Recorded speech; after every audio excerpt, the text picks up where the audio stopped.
বিশ্বের সবথেকে শক্তিশালী এআই নিয়ে এলেন ইলন মাস্ক। কিন্তু কিভাবে প্রমাণ হয় যে এটাই সবথেকে শক্তিশালী এআই? সমস্ত এআইদের HLE পরীক্ষা নেওয়া হয়, আর সেখানে যে যত পার্সেন্ট নাম্বার পায় তার ততটাই শক্তি প্রমাণ হয়।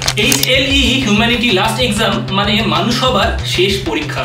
আর এই পরীক্ষায় চ্যাটজিপিটি এবং জেমিনাইকে পিছনে ফেলে গ্রোক এআই নাম্বার পেয়েছে 44.4%।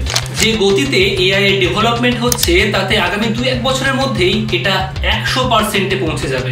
আর তখন এআই কে আর এআই বলা হবে না, বলা হবে AGI, আর্টিফিশিয়াল জেনারেল ইন্টেলিজেন্স। তারা মানুষের সমতুল্য হয়ে যাবে, কিন্তু যেহেতু তারা মেশিন, তাই তারা মানুষের থেকেও বেশি দ্রুত এবং মানুষের থেকেও বেশি কাজ করতে সক্ষম হবে।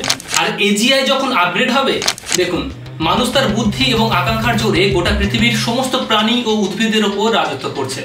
কিন্তু যেদিন এই পৃথিবীতে মানুষের থেকেও বেশি শক্তিশালী কিছু এক্সিস্ট করবে, সেদিন এই পৃথিবীতে মানুষের আর কি প্রয়োজন হবে? বসতি আবার উঠবে গড়ে, আকাশ আলোয় উঠবে ভরে, জীর্ণ মতবাদ সব ইতিহাস হবে, পৃথিবী আবার শান্ত হবে।